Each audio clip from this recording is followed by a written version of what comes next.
What up? Vincent Prince of SoundCloud, SoundClick, it's your boy Tone202. Don't forget to check out my music. Just Google my album, just right there. Some instrumentals, some songs. And this is another excerpt of the NBA and the NFL is fixed. I'm talking about the NFL, of course, today. And I wanted to, I keep wanting to talk about how people deny that the NFL is fixed. So I look up different outlets of information that talk about how fixed it is, and some people go so deep into it, it endangers their life. I'm not going to go that deep into it. For one, I don't think I need to, because what I'm talking about isn't anything new.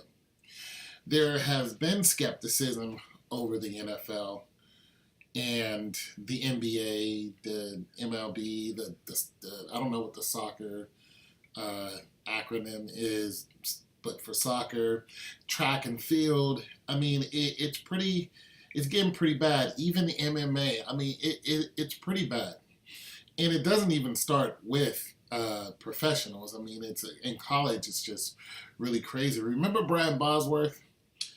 Played for Oklahoma, the Sooners, and remember the big whoop-de-doo about him. And once he got to the pros, he didn't do so good. But remember, he was like a major threat. This guy was lifting some incredible weight. He was just a monster. But nonetheless, back then it was like, what is this guy taking? What is he on?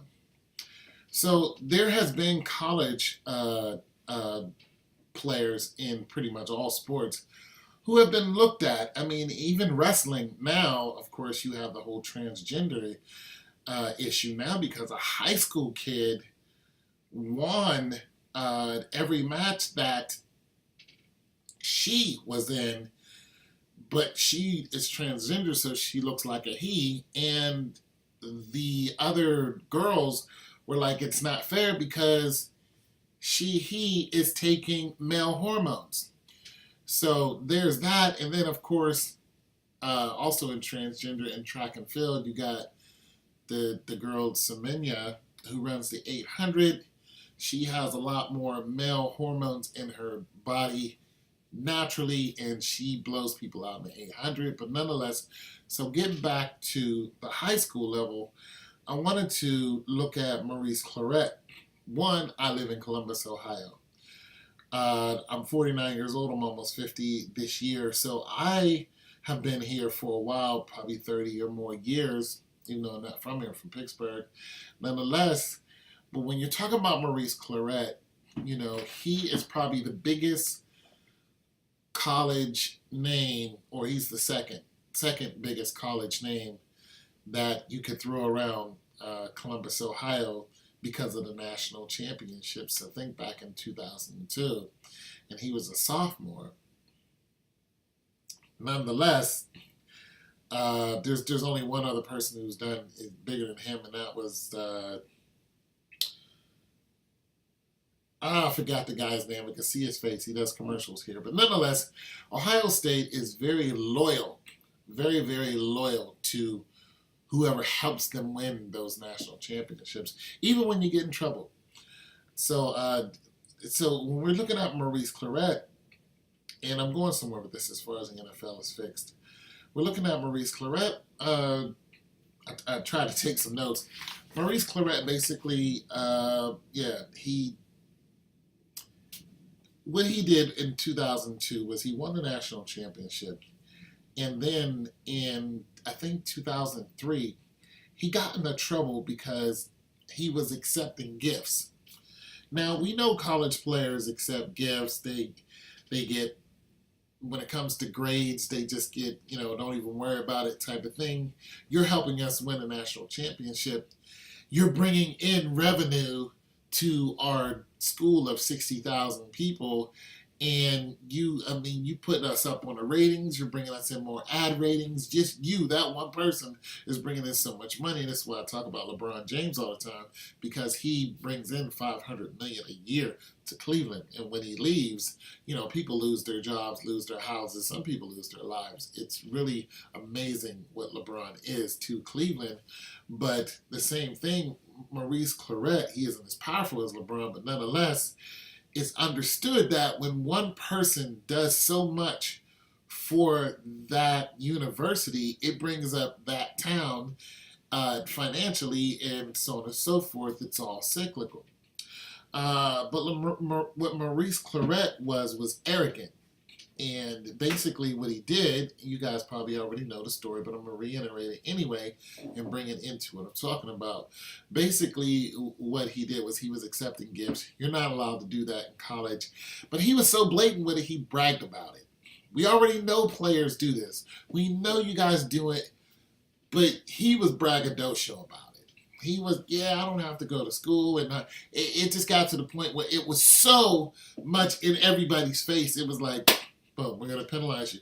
So what he did was he tried to sue the NFL. That didn't work so well. He had Jim Brown on his side, his mom on his side, and this, that, and the third. Anyways, he eventually got into the NFL and was drafted to the Broncos. Once he was drafted to the Broncos, it just didn't work out. Basically, he was an alcoholic. So he pretty much wanted to be by himself, but he wanted to be on the team. So he would stretch by himself, warm up by himself, so on and so forth. He would actually come to practice intoxicated. Nonetheless, you can't do that because they're going to notice. I mean, you're just slow. Your reflexes, everything, you're probably getting hit in the face with the doggone ball. And, the NFL is only going to put up with so much of your crap until they get rid of you. Now, let's pause there. Maurice Clarett gets into the NFL. Now, when you look at what he was in college and how powerful he was and the revenue that he brought in, you better believe that the bad guys who run the NFL had their eye on him. Listen, he tried to sue the NFL and then later got into the NFL. That wasn't by accident. I don't think he got into the NFL just on his prowess alone. I think he got into the NFL with a lot of help from people who are the underbelly of the money machine that is the NFL. This is just my thoughts. And I think what they did was they put money behind him and said, hey, you're going to owe us this much. We're going to get you into the NFL. I mean, it's almost like it's a business is what it is. I think he made business dealings with the wrong people. I don't think he was aware of what he was getting himself into. And the reason why I'm saying that is because once Maurice failed, what he did was, I used to go to this club, and Maurice Clarett actually showed up at that particular club. I wasn't there, but I was going to that club during this time. It was a very popular place, and he showed up with a gun and he robbed some people, and he was intoxicated when he did it. He was out of his mind, and he robbed some people. So the police, for one, he's probably the most identifiable person at that time in Columbus, Ohio. Like, everybody knows you, you know what I'm saying? And nobody expects you to rob them. But he fell on bad times, and I believe that he owed some very important people money. A lot of money. And once he got out of the NFL, he did not have the means to pay that money back. Anyways, he started robbing people. And then he had this big police chase where he had, He had 3 automatic handguns. Semi-automatic handguns. Let's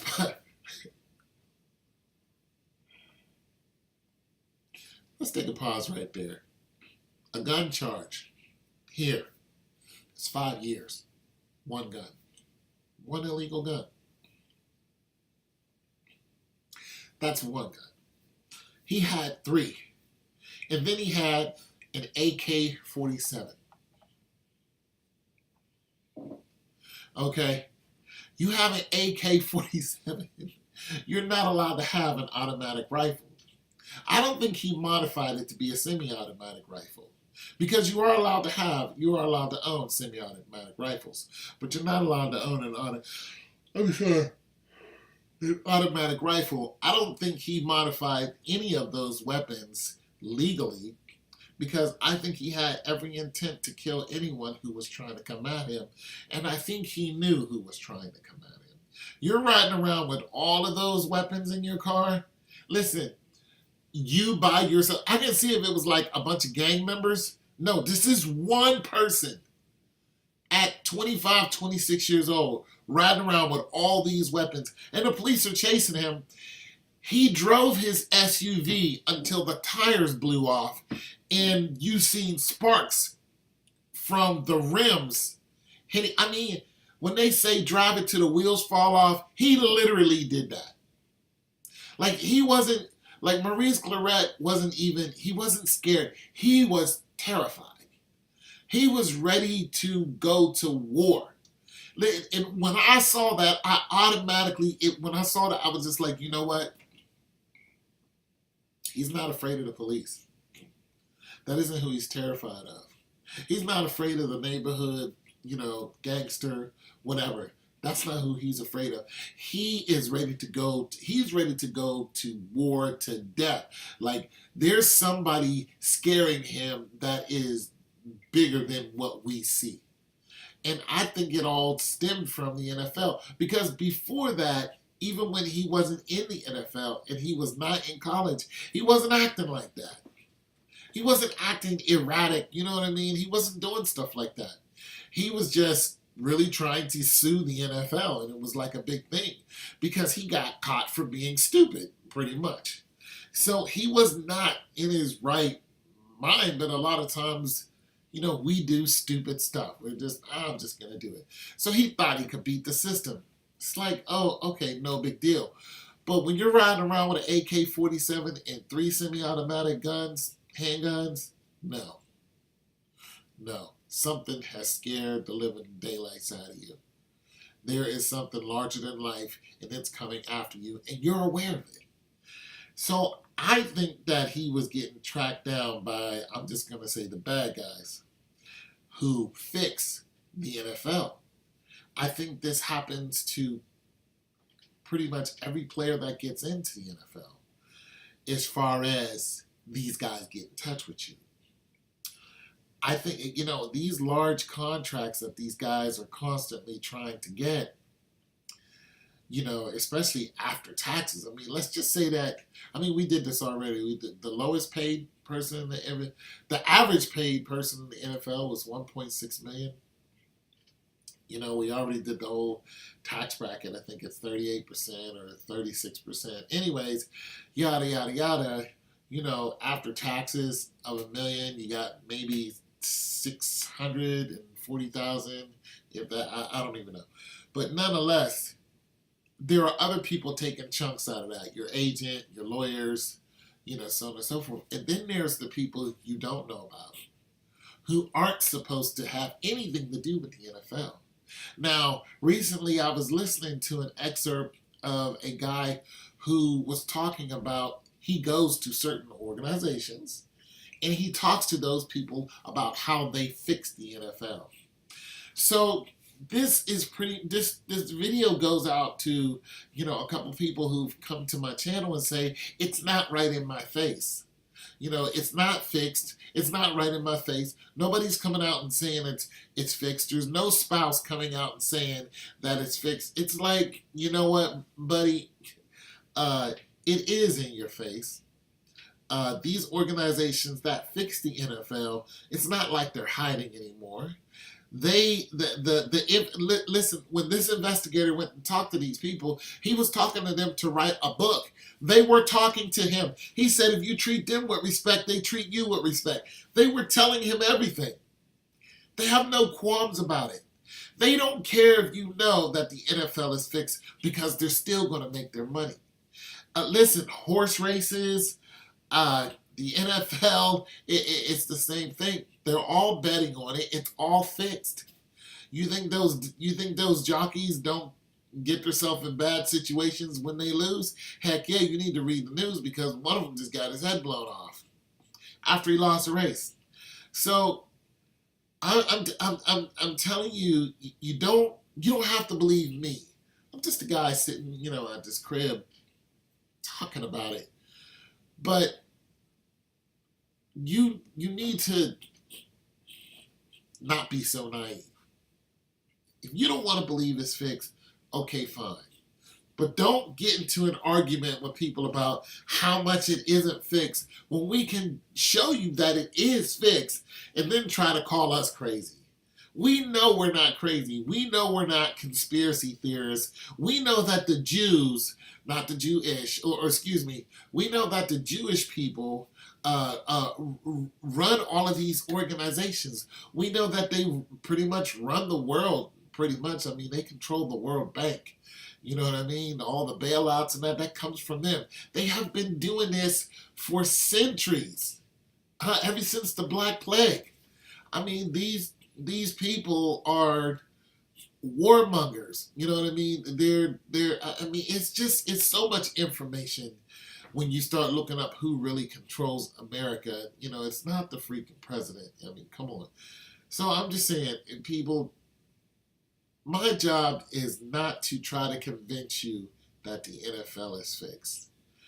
My job is to have an open dialogue on what you think about the NFL being fixed. That's what it is. It's an open conversation. And I don't mind people saying that it's not fixed. But I mind when people, they pose an argument and they don't try to look at any of the facts that's in front of them.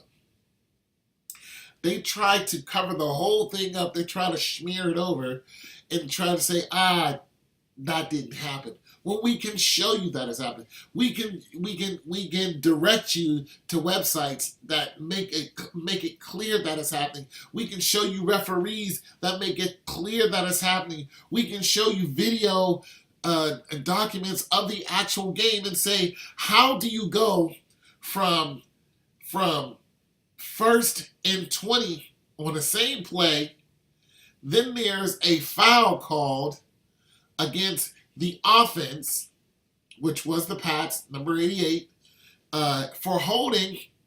The Pats have the ball. Now they're 1st and 15 when they should be 1st and 25, or it should be 2nd and 25. So how do you go from 2nd and 20 to 2nd and 15 when you should go to 2nd and 25? Like there is video evidence of it. It's like, what kind of football is this? The ball is going the opposite direction. The play was called against the Pats, and they gained 5 yards for holding. So that's what I'm going to say about that. And I really start coming on to the NFL being fixed when I saw Maurice Clarett and how afraid he was. And just the guns that he had. It was out of his mind that he was robbing people. I was like, man, I don't even want to go to that club no more. And I stopped going because there were shootings at that club. But just the fact that he had all those weapons, it made me think the NFL is fixed. And nobody told Maurice Clarett. I'm out.